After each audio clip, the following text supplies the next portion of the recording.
recreational marijuana in Vietnam, as everybody did pretty much, and that was how we survived over there, because you couldn't really drink because we were flying 12-hour shifts. By the time you do your briefing and come back and do your debriefing, you're looking at, you know, close to 14 hours.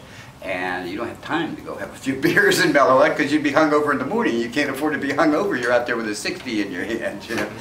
Even though as a flight surgeon, I did a lot of flying door gunner just because I was in the field a lot. I have used cannabis for, you know, since '67 off and on, but I have never prescribed it because a lot of my medical time has been as an emergency room physician.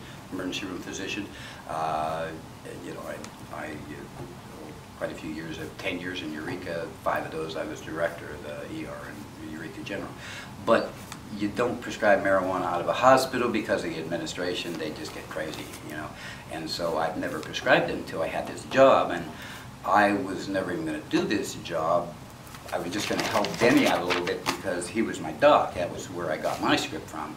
And he always asked me to work for him. I didn't want to do it because I'm a good doc, and I'm good at what I do, and I enjoy it, and you know, I help people. So he said that, you know, to do this. I said, okay, I'll do this, and I know natural medicine. What I'll do is use my natural medicine along with the cannabis. I'll do the scripts, but I also will teach people how to eat, how, you know, do yoga, do meditation for back pain instead of narcotics, and so I did it thinking I was going to do it for a short time. Once I started doing it, I realized how effective cannabis was as medicine. I had no clue as a doctor, even though I'd used it, what it works, how well it works, until you get the feedback from patients. And without prescribing it, you don't get that feedback.